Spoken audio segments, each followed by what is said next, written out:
They were never legitimate emails. So you could not have traced what was given to what was there in the account because it was never provided. It was never there. It was something typed out by someone. The facts about Emailgate are clear. The then opposition leader Keith Rowley came to the parliament in May 2013 and accused then Prime Minister Kamla Persad-Bissessar of conspiracy. This email, also under the heading urgent, to Captain Gary Griffith at hotmail.com from whoever anan@gmail.com is. He says, something is not right with that. She knows too much. The opposition leader reading excerpts from an email he alleged was in reference to a Guardian newspaper reporter who broke the story on the early proclamation of Section 34. Dr. Rowley said this was one of 31 emails written over a 17-day period last September he received from a whistleblower. Does she drive? Walk? Do you know her movements? And it says, we have a problem. Things are getting heated. We need access to taps in the DPP office.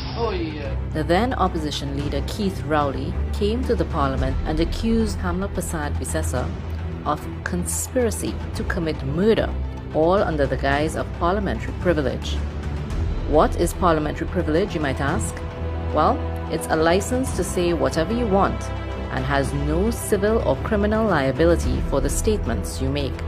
What I'm required to do is to use the protection of the privilege of Parliament, and who it offends too bad for them. It's legal immunity from prosecution for slander. Prime Minister Kamla Persad-Bissessar sat and listened to the accuser and then sent all of the printed emails to the Commissioner of Police for investigation, took her computer and her mobile phone to the police for inspection, requested that Google make public if the emails were real, and opened herself to a second investigation by the Integrity Commission. Today, however, the police investigation, the Integrity Commission, and even Google have said that the emails produced by Dr. Rowley are fake. And according to Orville London, the then deputy leader of the PNM and THA chief secretary, he said that Dr. Rowley would pay the price if his information is wrong. London declared the emails are earth-shattering and must be resolved. This is the big one. This is a game decider. And at the end of the exercise, there would only be one man or one woman standing. Today, Kamla has been vindicated, and as such, the only one standing. Senior counsel Israel Khan is quoted as saying that Emailgate was a diabolical and sinister plot to assassinate the character of the former Prime Minister. Now that the acting Commissioner of Police yes, has indicated that she has been cleared. She had been cleared about 4 years ago. What has happened? They wanted her to go into an election with this thing hanging over her head. It affected her at the polls. So it was not only one of the greatest hoax that ever perpetrated on the country. It was one of the worst injustices that ever been done to a person and a Prime Minister. Well, again, the document, the correspondence that was given, they were never emails. You would have seen difference in the dates, the difference in the font, the difference in the there was an email account that was not legit. So it was the question in other words then could be answered that they were never legitimate emails. They were very serious allegations.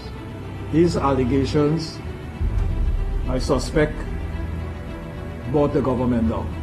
This is the first time in the history of the Commonwealth that such a political fraud was perpetrated upon the public. I am now calling upon the Director of Public Prosecution to request that the police set up a team of officers to investigate the now Prime Minister, then leader of the opposition, whether he conspired with person unknown or person known in order to pervert the cause of public justice. the man should do the honorable thing and resign now. You see, this issue, these lies that he told in the Parliament, didn't just impact here in Trinidad and Tobago. This made international news around the world. Around the world. It was the most corrupt act on his part. It was the most dishonest, but he didn't care as long as he making the grab for power. He didn't care. He didn't care that it was destroying the image of our country. He still doesn't care. He didn't care about that. And this has been really one of the biggest scandals in the Commonwealth, based on lies. Therefore, the gentleman should do the right thing and resign. Rowley wanted to become a prime minister without being a leader. He never came up with a plan, so nothing is happening.